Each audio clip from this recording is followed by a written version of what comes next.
Hello बच्चों, आज हम शुरू करेंगे चैप्टर फर्स्ट रियल नंबर्स। सबसे पहले हम जानेंगे रियल नंबर्स होता है क्या, व्हाट इज रियल नंबर्स। तो हम इसे निम्नवत डिफाइन कर सकते हैं, जैसे कि it can specified a number lines, यानी रियल नंबर्स को हम नंबर लाइंस पर डिनोट कर सकते हैं। देखें तो जीरो के लेफ्ट साइड में माइनस निगेटिव जो संख्याएं होती हैं वो डिनोट किए जा सकते हैं, और जो राइट साइड में हैं जीरो के वो पॉजिटिव नंबर्स डिनोट किए जा सकते हैं। तो we classify real numbers as, हम इसे निम्नवत तरीके से क्लासीफाई कर सकते हैं, जिसमें फर्स्ट है terminating decimal, second non terminating recurring decimal and third non terminating non recurring. तो मेनली रियल नंबर दो प्रकार के ही होते हैं, रेशनल नंबर और दूसरा इरेशनल नंबर। तो रेशनल नंबर में निम्न दो प्रकार के बताए हैं हमने, first terminating and second non terminating. तो पहले समझेंगे हम कि टर्मिनेटिंग डेसिमल होता है क्या।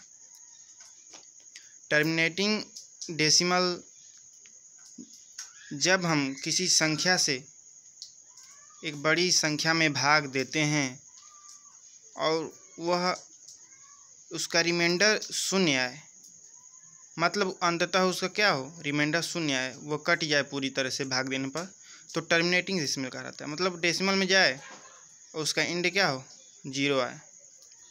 यदि हम भाग देते हैं और वह उसका रिमाइंडर निश्चित ना हो, बार बार कुछ न कुछ रिमाइंडर बचता जाए, तो हम कहेंगे नॉन टर्मिनेटिंग रिकरिंग डेसिमल। तो ये दोनों टर्मिनेटिंग एंड नॉन टर्मिनेटिंग जो डेसिमल हैं ये रेशनल नंबर के अंतर्गत आएंगे। तो एक बचा इरेशनल नंबर। इरेशनल नंबर में आता है non terminating non recurring. Non terminating से मतलब ये है कि डिवाइड करने पर इसका वैल्यू क्या हो, मतलब रिमाइंडर शेष बचता जाए। जैसे कि √2 इसका एक वैल्यू होता है, निश्चित वैल्यू 1.414। पाई है तो पाई का भी एक निश्चित वैल्यू होता है 3.14। डॉटेड लाइन से इसको कर देंगे। डॉटेड लाइन से निर्देशित करने का मतलब यह है कि इसका एंड पूरी तरह से नहीं होता है, यानी रिमाइंडर शून्य नहीं बचता है। तो यह होगा इरेशनल नंबर। इरेशनल नंबर का मतलब यह है कि जिसे पूर्णतः P/Q के रूप में नोटेड ना हो सके, जबकि रेशनल नंबर के बारे में हम जानते हैं कि रेशनल नंबर को हम P/Q के रूप में डिनोट कर सकते हैं, जहाँ P और Q क्या होते हैं, एक पॉजिटिव नंबर होते हैं, चाहे वो निगेटिव नंबर भी हो। ये रियल नंबर होता है, P and Q real number होता है, लेकिन Q का मान 0 नहीं होना चाहिए। नेक्स्ट हम देखेंगे यूक्लिड डिवीज़न एल्गोरिथम। तो सबसे पहले इस टॉपिक के बाद विषय में हम समझेंगे कि आखिर में ये होता है क्या, मतलब निम्नवत हम उसे समझेंगे। तो in this topic we has to do with divisibility of integers. Stated simply it says any positive integer small a can be divided by another positive integer small b in such a way that it leaves a remainder all that is smaller than b. It can be written as, जब हम किसी छोटी संख्या से किसी बड़ी संख्या में डिवाइड करते हैं, तो जिसमें हम भाग देते हैं, जिस संख्या में हम भाग देते हैं, मान लीजिए 4 में हम 2 से भाग दे रहे हैं, तो 4 क्या है, क्या कहेंगे इसको डिविडेंड कहेंगे। मतलब छोटी संख्या से यदि बड़ी संख्या में हम भाग देते हैं तो बड़ी संख्या को डिविडेंड कहते हैं, और जो छोटी संख्या होती है जिससे भाग दे रहे हैं इज कॉल्ड डिवीजर। मतलब छोटी संख्या जिससे भाग देंगे वो क्या हो गया, डिवीजर हो गया। और जो रिमाइंडर बचता है, रिमाइंडर मतलब शेषफल, मतलब भाग देने के उपरांत जो बचता है नीचे, वो रिमाइंडर शेषफल कहलाता है। जब पूरी तरह कट जाएगा तो रिमाइंडर शून्य होता है, अन्यथा जब कुछ न कुछ बाकी रहता है तो रिमाइंडर के रूप में कुछ क्या होता है, 2, 3 कुछ भी अननोन नंबर। और जो शेषफल हो, जो भागफल होता है, भागफल को कहते हैं कोसेंट। मतलब जितना बच जाए, यानी बड़ी संख्या में यदि छोटी संख्या से भाग दें वो जितना बार जाए और मतलब जितना बार कटे, ठीक है, उसे कहते हैं हम क्या, भागफल, मतलब कोसेंट। तो इसे अच्छे तरीके से समझ लीजिए। तो यहाँ पे small a is equal to B into Q plus R, मतलब स्मॉल a क्या हो गया, डिविडेंट हो गया, b क्या हो गया, डिवीजर हो गया, स्मॉल q क्या हो गया, कोसेंट, एंड r क्या हो गया, रिमाइंडर हो गया। तो एक थ्योरम है स्पेशली इस चैप्टर में, ध्यान दीजिएगा आप सभी, क्योंकि इसी पर बेसिस है इस प्रश्नावली। तो थ्योरम ये है कि इस थ्योरम का नाम है यूक्लिड्स डिवीजन लेमा। मतलब इसमें कहा है कि given positive integers small a and small b there exist unique integers q and r satisfying a is equal to b q plus r such that 0 less than और equal to r less than b. अभी जो formula बताएं आपको उसी पर आधारित है। Dividend is equal to divisor multiply by quotient plus remainder. एक टॉपिक्स यहाँ पे पॉइंट एक है, ध्यान दीजिएगा आपको। An algorithm is a series of well defined steps which gives a procedure for solving a type of problem. The word algorithm comes from the name of 9th century Persian mathematician Al-Khwarizmi. He wrote a book Hizab al-Jawr al-Muqabbal।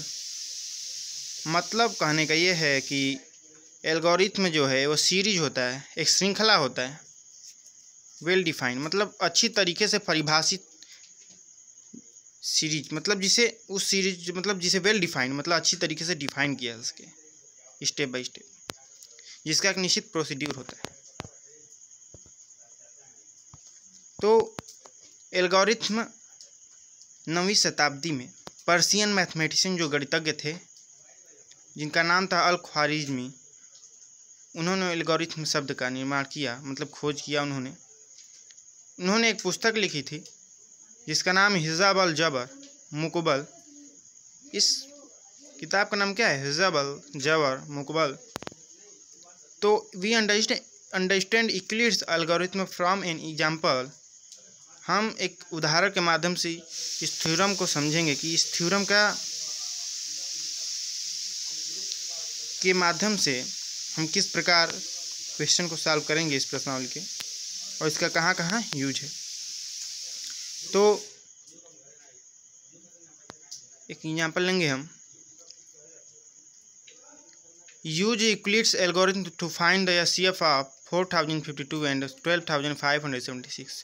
Simplify step first है, since ध्यान देंगे हम कि इन दोनों में सबसे जो greater number है, मतलब ग्रेटर नंबर दोनों में साफ दिखाई दे रहा है, आप लोग देख रहे होंगे, ध्यान दीजिएगा सभी, कि 12576 is greater than 4052। We apply the division lemma to 12576 and 4052 to get बड़ी संख्या में। अभी आपको बताएं इसके पहले ही हमने कि बड़ी संख्या में छोटी संख्या से भाग देंगे। तो भाग दीजिए आप रफली कार्य करिए और इसको चेक कीजिए।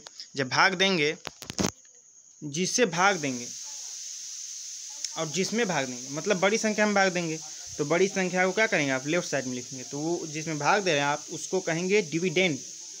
फार्मूला जो है उसी फार्मूले के अंतर्गत इसको रखा गया है, बताया है हमने भी कि dividend is equal to divisor multiply quotient plus remainder. तो यहाँ पे हम देखेंगे कि जो भाग दे रहे हैं हम, यानी जो डिविडेंड है, हिंदी में उसको कहते हैं भाज्य, तो उसको लेफ्ट साइड में लिखते हैं, मतलब बड़ी संख्या को लेफ्ट साइड में लिखेंगे, जिसमें भाग दे रहे हैं हम उसको लेफ्ट साइड में लिखेंगे। तो बड़ी संख्या होगी 12576 इज इक्वल टू छोटी संख्या क्या थी इन दोनों में, 4052। अब चूँकि कितना बढ़ गया भाग देने पर, मतलब 4052 से भाग दिया हमने 12576 में, तो कितना बढ़ गया, 3 बार गया। तो मल्टीप्लाई बाय 3 कर दिए कि नहीं, यानी वो कोसेंट हुआ, जितना बार जा रहा है उसको हिंदी में कहते हैं हम भागफल। तो जितना बार गया कोसेंट जो हुआ, यानी 3 कोसेंट हमारा हुआ, तो उसको मल्टीप्लाई कर दिया हम किस में, डिवीजर में, और उसको प्लस जो किए रिमाइंडर जो होता है फार्मूला के हिसाब से, रिमाइंडर जो कितना हुआ 420। और ये स्टेप चलता रहेगा कब तक, जब तक रिमाइंडर क्या हो जाए, 0 हो जाए। तो स्टेप सेकंड में अब क्या होगा, अब हम लेंगे किसको, राइट साइड में जो बड़ी संख्या है, राइट साइड में सबसे बड़ी संख्या क्या है, लेफ्ट साइड में छोड़ देंगे। स्टेप सेकंड में चलेंगे तब तो उपरोक्त जो है लेफ्ट साइड को छोड़ के राइट साइड में देखेंगे बड़ी संख्या कौन है 4052। इसको हम मान लेंगे क्या अगले स्टेप में इसको हम मानेंगे डिविडेंड के रूप में।